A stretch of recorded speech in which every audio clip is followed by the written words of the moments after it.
স্বাগত টিভিসি সংবাদে আপনাদের সাথে আছি আমি রিফাত তাসনুভা। এবারে জানাবো খবরের বিস্তারিত।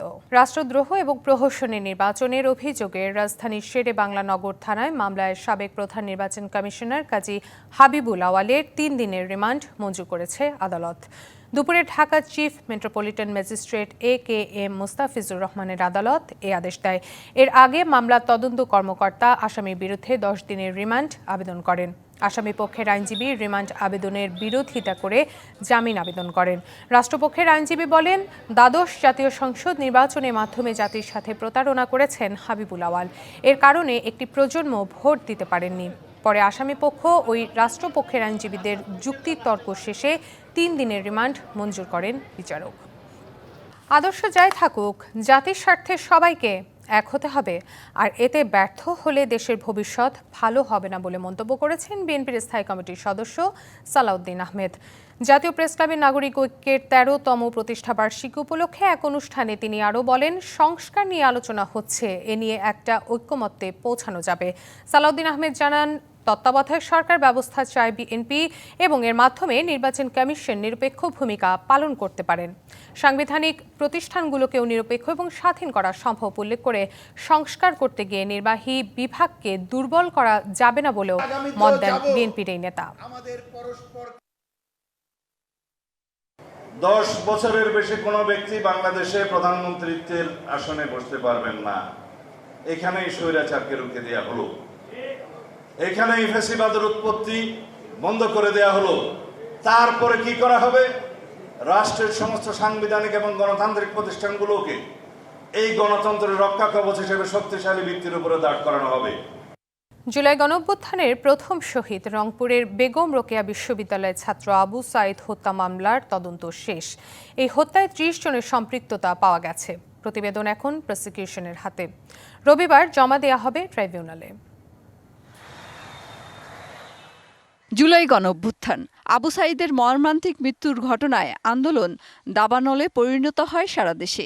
এই হত্যা মামলায় 13 জানুয়ারি ক্ষমতাচ্যুত প্রধানমন্ত্রী শেখ হাসিনা সহ 25 জনকে আসামি করে অভিযোগ ট্রাইব্যুনালে দায়ের করে আবু সাঈদের স্বজনরা। 2রা মার্চ মামলা দায়ের করা হয়, যা আন্তর্জাতিক অপরাধ ট্রাইব্যুনালের প্রথম মামলা।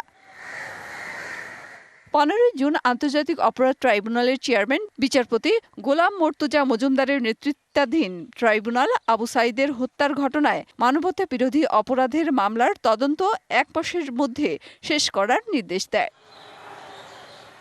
আলোচিত এই হত্যা মামলার তদন্তে 30 জনের সম্পৃক্ততা পাওয়া গেছে বলে জানায় রাষ্ট্রপক্ষ।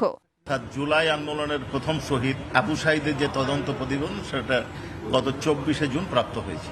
এইখানে তদন্ত প্রতিবেদন অনুযায়ী 30 জনের বিরুদ্ধে ওনারা প্রতিবেদন দাখিল করেছেন। রবিবার আন্তর্জাতিক অপরাধ ট্রাইব্যুনাল 2-তে আলোচিত এ মামলার অভিযোগপত্র আনুষ্ঠানিকভাবে দায়ের করা হবে। ডকুমেন্টস আমাদের কাছে দাখিল করেছেন। আমরা তদন্ত প্রতিবেদন, অন্যান্য ডকুমেন্ট এবং জুলাই আন্দোলনের তথ্য উপাত্ত পটভূমি সব পর্যালোচনা করে আশা করছি যে আগামী রোববার ফরমাল চার্জ দাখিল করব। বেগম রোকেয়া বিশ্ববিদ্যালয়ের সাবেক প্রক্টর শরীফুল ইসলাম, পুলিশের সাবেক সহকারী উপপরিদর্শক আমির হোসেন, কনস্টেবল সুজন চন্দ্র রায় ও ছাত্রলীগ নেতা ইমরান চৌধুরী এই মামলার 4 আসামি কারাগারে রয়েছেন। কোথা থেকে গুলি হয়েছে সেটাও দেখেছেন। মেহের মনি, ডিবিসি নিউজ, ঢাকা। এনবিআর চেয়ারম্যানের অপসারণের দাবিতে চলমান আন্দোলনের মধ্যে এনবিআর সংস্কার ঐক্য পরিষদের সভাপতিকে এনবিআর প্রাঙ্গণে প্রবেশে বাধা দেওয়ার অভিযোগ উঠেছে। বৃহস্পতিবার সকালে এনবিআর প্রাঙ্গণে ঐক্য পরিষদের সভাপতি হাসান মোহাম্মদ তারেক রিকাবদার প্রবেশ করতে গেলে গেট আটকে দেওয়া হয়। চলমান আন্দোলনে সকাল থেকে আইনশৃঙ্খলা বাহিনীর সদস্যরা ঘিরে রেখেছে রাজস্ব ভবন। ভবনের প্রবেশ পথ বন্ধ করে দেয় তারা।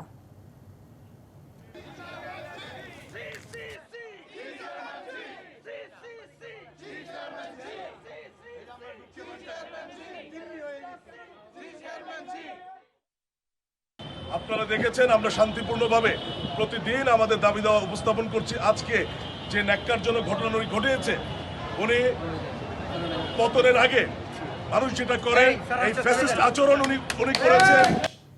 যে কোনো আন্দোলন সংগ্রামে রাষ্ট্রের স্বার্থ বিবেচনা করা উচিত।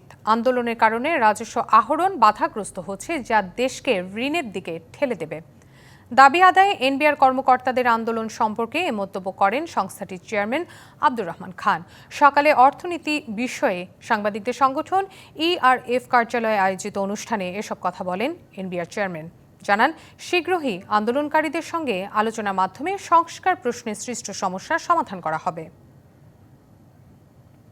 আজকে আমরা 5টায় তাদের সাথে বসার কথা, হয়তোবা এই আলোচনার মাধ্যমে একটা সুরাহা আমরা পাবো বলে আমরা আশা করি। এরপরেও এটা নিয়ে অনেক যাচ্ছে। এই জুন মাসের আর আজকের দিনের পর আর 2 দিন আছে আমার ট্যাক্স কালেকশন ডে। আমি প্রতি সেকেন্ডে প্রতি মিনিটে আমার কালেকশনের ঘড়ি দেখি।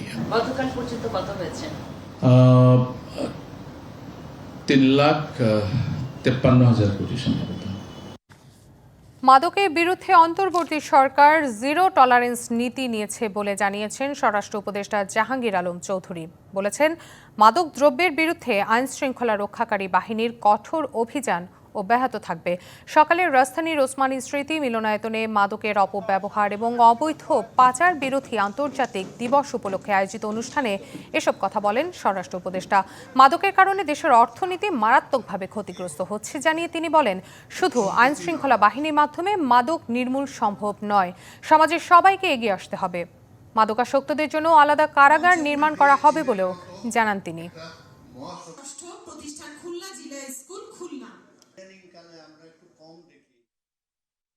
মাদক দ্রব্যের অপব্যবহার ও অবৈধ পাচার একটি বহুমাত্রিক সমস্যা, যা শুধু আইনের প্রয়োগ দ্বারা সমাধান করা কোনোভাবেই সম্ভব নয়। আইন প্রয়োগের পাশাপাশি মাদক বিরোধী সামাজিক আন্দোলন সর্বস্তরে জনসাধারণকে সম্পৃক্ত করতে হবে। বাংলা প্রথম পত্র দিয়ে সারা দেশে শুরু হলো এইচএসসি ও সমমানের পরীক্ষা। এবার 9টি সাধারণ শিক্ষা বোর্ডে, মাদ্রাসা শিক্ষা বোর্ড এবং কারিগরি শিক্ষা বোর্ডে মোট পরীক্ষার্থী 12,51,111 জন। নানান চ্যালেঞ্জ থাকলেও সুষ্ঠুভাবে পরীক্ষা সম্পন্নের বিষয়ে আশাবাদী শিক্ষা উপদেষ্টা। সেই সাথে শিক্ষার্থীদের প্রতি পরামর্শ দেন স্বাস্থ্যবিধি মেনে চলার। সকাল 10টায় শুরু হয় চলতি বছরের এইচএসসি ও সমমানের পরীক্ষা। বাংলা প্রথম পত্রের পরীক্ষা দিয়ে শুরু হওয়া এবারের পরীক্ষা শেষ হবে আগামী 10ই আগস্ট। পরীক্ষার হলে শিক্ষার্থীরা আর বাইরে অপেক্ষারত অভিভাবকরা। প্রত্যাশা সন্তানের ভালো ফলাফল। মেয়ে একটা ভালো রেজাল্ট করুক, এটাই বেশি প্রত্যাশা। এসএসসি তো সে একটা ভালো রেজাল্ট করছে এবং স্কলারশিপ পেয়েছে। আশা করি যে সেও ইন্টারমিডিয়েট ভালো করবে। সন্তান ভালো রেজাল্ট করবে, তার ভবিষ্যৎ ভালোভাবে গুছিয়ে নেবে, এটাই তার কাছে আশা। আমার স্ত্রী পরীক্ষার্থী, তো আমি আমার স্ত্রীকে নিয়ে এসেছি এখানে পরীক্ষা দেওয়ার জন্য। তো এখন অপেক্ষায় আছি যে কিভাবে পরীক্ষাটা দিয়ে সে সম্পূর্ণ করে ফিরে আসে।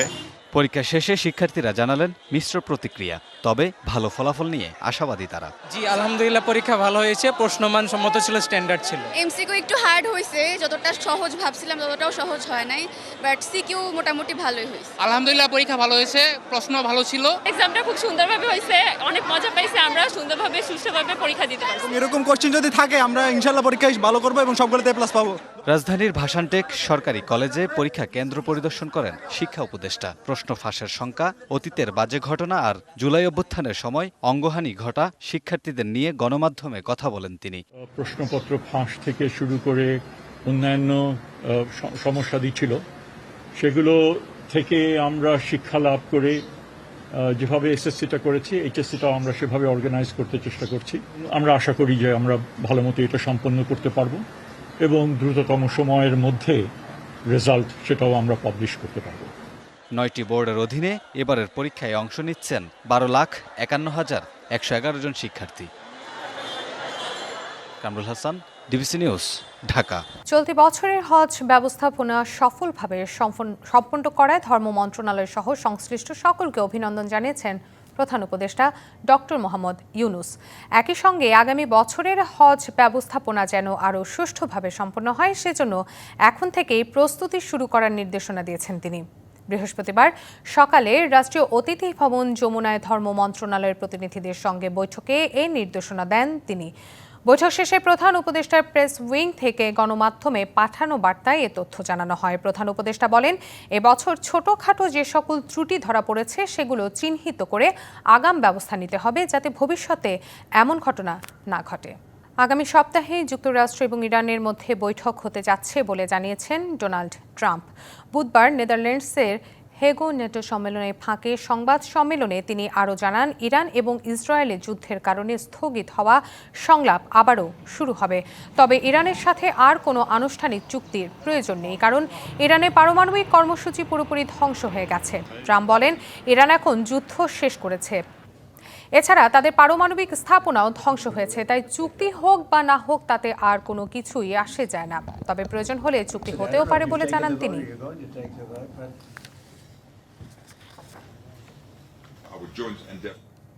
ডিবিসি সংবাদে এই ছিল এখনকার মতো। ডিবিসি নিউজের সংবাদগুলো পড়তে ভিজিট করুন dbcnews.tv এবং ভিজিট করুন ডিবিসি নিউজের ফেসবুক পেজ এবং ইউটিউব চ্যানেলে। ডিবিসির সঙ্গে থাকুন।